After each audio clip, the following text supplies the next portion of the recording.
বিচার ছিনিয়ে নিতে হবে, হুঙ্কার ছাড়লেন তিলোত্তমার মা।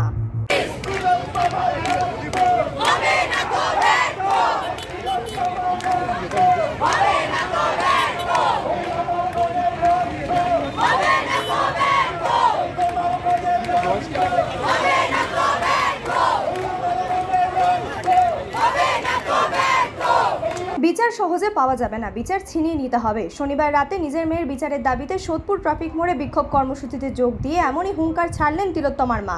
তিলোত্তমার বিচারের দাবিতে এদিন সোদপুর ট্রাফিক মোড় অবরোধ করে বিক্ষোভের ডাক দিয়েছিলেন পানিহাটি নাগরিক সমাজ। উক্ত কর্মসূচিতে যোগ দিয়েছিলেন তিলোত্তমার বাবা মাও। বিচার না পাওয়া পর্যন্ত আন্দোলন চালিয়ে যাবার পরামর্শ দিলেন তিলোত্তমার মা।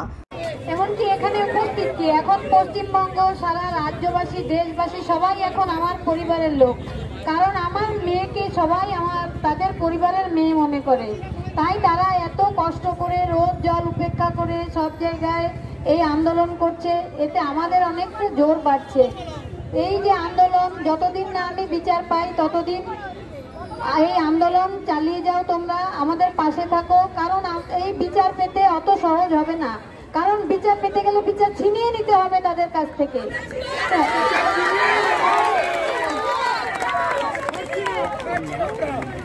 তাই আমি অনুরোধ করব সবাইকে যে লড়াই তোমরা ছাড়বে না। আমরা সব সময় উপস্থিত হতে পারবো না সব জায়গায়, কিন্তু তোমরা লড়াই চালিয়ে যাবেই। এই যে স্বাস্থ্য ভবনের সামনে আজকে সমস্ত রাস্তার যে প্রতিকৃতি সব মুছে দেওয়া হয়েছে আলকাতরা দিয়ে, এটা আলকাতরা দিয়ে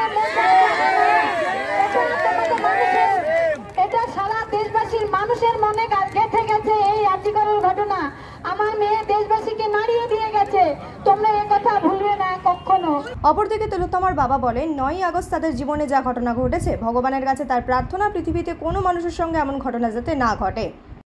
আর একটা জিনিস আমি না বলে পারবো না, 9ই আগস্ট আমাদের জীবনে যে ঘটনা ঘটেছে, আমি ভগবানের কাছে বলবো পৃথিবীতে কোনো লোকের কাছে এই ঘটনা না।